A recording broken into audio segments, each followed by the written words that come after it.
Iran के राष्ट्रपति की मौत के बाद प्रधानमंत्री जो है उन्होंने दुख भी जाहिर किया है और उसके अलावा ये भी आपको बताएं कि ईरान में जो कैबिनेट की बैठक हुई है उसमें उनकी कुर्सी पर काला कपड़ा जो है वो बांध दिया गया था। वो तस्वीरें भी हम यहाँ पर आपको दिखाएंगे। इस बीच कादम्बिनी यहाँ पर दो चीज़ें और हैं कि जो कुछ ऐसे इलाके जैसे कुर्द जैसे इलाके हैं, ये वो तस्वीरें हैं जहाँ पर हम दिखा रहे हैं कि जो कैबिनेट की बैठक हुई है बाद में वहाँ पर काला कपड़ा जो है वो बांध दिया गया था।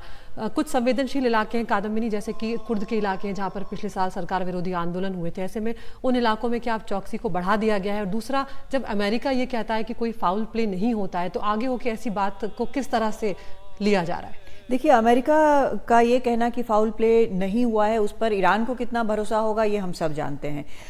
खुद ईरान जांच करेगा कि क्या हुआ है क्या नहीं हुआ है। हो सकता है कि उसका सहयोग रूस और चीन कर सकते हैं, लेकिन जांच जरूर होगी। वैसे ये भी सही बात है कि अगर प्रेसिडेंट और विदेश मंत्री एक हेलीकॉप्टर में जा रहे हैं तो उस हेलीकॉप्टर की उड़ने के पहले भी जांच हुई होगी। अपने मुताबिक बिल्कुल चाक चौबंद वहां पर पूरी स्थिति रखी गई होगी।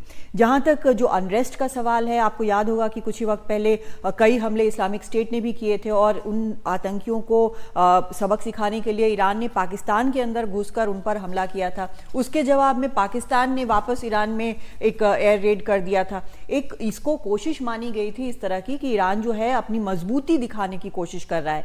जब इजराइल पर उसने मिसाइल दागे थे कुछ वक्त पहले, तब भी यही माना गया था कि वो बता रहा है कि वो क्या कुछ कर सकता है, चाहे वो करे चाहे नहीं। तो एक यहाँ पर सवाल ये भी उठ रहा है कि जब इस तरह से प्रेसिडेंट और विदेश मंत्री की मौत होती है तो वहां पर ट्रांजिशन जो है पावर का वो कितने स्मूथली होगा, इस पर दुनिया भर की नजर रहेगी।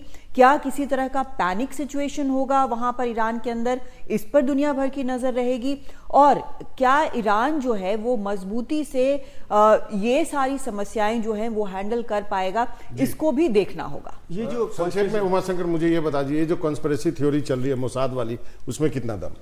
ये देखिए, जहाँ तक कॉन्स्पिरेसी थ्योरी की बात है तो ये इस वजह से ही चल रही है क्योंकि इजराइल और हमास का युद्ध चल रहा है और ईरान जो है पूरी तरह से हमास के साथ है। वो न सिर्फ हमास को बल्कि लेबनान में हिजबुल्ला को, यमन में हूती विद्रोहियों को, इन तब सबको हथियार, पैसा और हर तरह से मदद जो है वो देता रहा है और ये परंपरा ईरान के तमाम जो राष्ट्राध्यक्ष हैं वो निभाते रहे हैं। तो इस अगर परिप्रेक्ष्य में ये देखें कि किस तरीके से, जिस तरीके से ये हादसा हुआ है उसमें क्या कोई कॉन्स्पिरेसी थ्योरी हो सकती है। कुछ मीडिया आउटलेट्स जो हैं, कुछ ट्विटर हैंडल जो हैं इस तरह की बातों को हवा दे रहे हैं, लेकिन क्योंकि ये जो डेब्रिज है वो ईरान के ही इलाके में गिरा है, इसलिए उस डेब्रिज की जांच और उसकी फॉरेंसिक पड़ताल के बाद ये पता चल सकता है कि क्या वाकई में कोई विस्फोट हुआ या किसी तरह से उस पर अटैक हुआ या ये वाकई में मौसम की मार की वजह से वो हार्ड लैंडिंग का शिकार हुआ और इस तरह से पूरी तरह से जो तबाह है वो हो गया। तो ये एक जांच का विषय है और जाहिर सी बात है कि ईरान पुष्टि करने के बाद भी एक बिल्कुल पुख्ता तौर पर इस पर कोई सबूत जुटाने के बाद ही इस पर कोई आधिकारिक तौर पर बयान देगा, क्योंकि इस तरह की अगर कोई बात हुई भी होगी तो ये इस पूरे रीजन में बहुत बड़ा युद्ध जो है वो छिड़ जाने की आशंका जो है वो भी पनपेगी। और शायद ये भी वजह है कि अमेरिका पहले से इस पे पानी डालने की कोशिश कर रहा है कि कोई फाउल प्ले नहीं हुआ है, लेकिन ये बिल्कुल जांच की बात होगी और आगे चलकर ही इस पर कुछ पुख्ता तौर पे कहा जा सकेगा। जरूर, बिल्कुल। तो यहाँ पर जिस तरह से उमा और कादम्बिनी हमारे दोनों सहयोगी बता रहे हैं कि आज, क्योंकि अब इस वक्त कुछ देर पहले इस खबर की पुष्टि हुई है कि ईरान के जो राष्ट्रपति हैं उनकी मौत हो चुकी है। जो कल हेलीकॉप्टर क्रैश हुआ, सभी 9 लोग जो हेलीकॉप्टर में मौजूद थे उनकी भी मौत हो गई, लेकिन आगे अभी जांच होगी और बहुत कुछ होना इसमें बाकी है।